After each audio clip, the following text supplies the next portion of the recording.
Am I the a-hole for getting my ex fired after he publicly humiliated me during our relationship? My ex, 30M, and I dated for 3 years. He was charming in public and cool in private. He loved jokes at my expense, commenting on my weight at dinners, correcting my stories mid-sentence, telling people I was emotionally high maintenance, and laughing when they agreed. Whenever I confronted him, he'd say I was lucky he was honest and that I needed thicker skin. The worst part?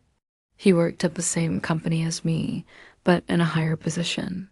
He do joke about how I'd never make it as far as him because I was too soft. HR was a myth to him. They protect people like me, he'd say. We broke up after he told me, during an argument, that no one else would tolerate me for as long as he had.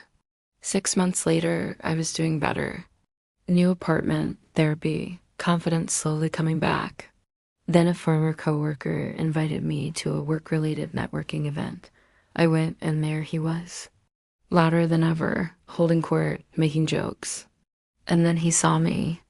He smiled and said loudly, "Wow, you look better now that you're not crying all the time." People laughed.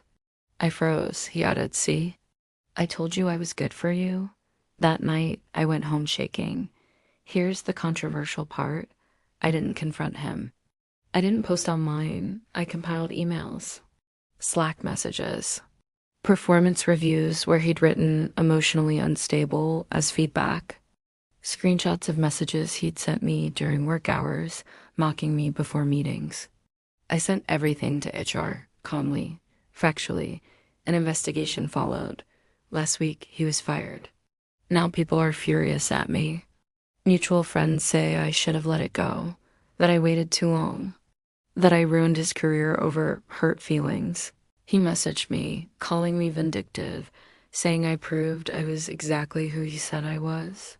Here's the twist that's dividing everyone. HR told me he'd already been warned twice for similar behavior toward other women. I wasn't the first complaint. I was just the most documented. Some people say I finally stood up for myself. Others say I played the long game out of spite. I didn't plan revenge, but I also didn't protect him. So, am I the a-hole?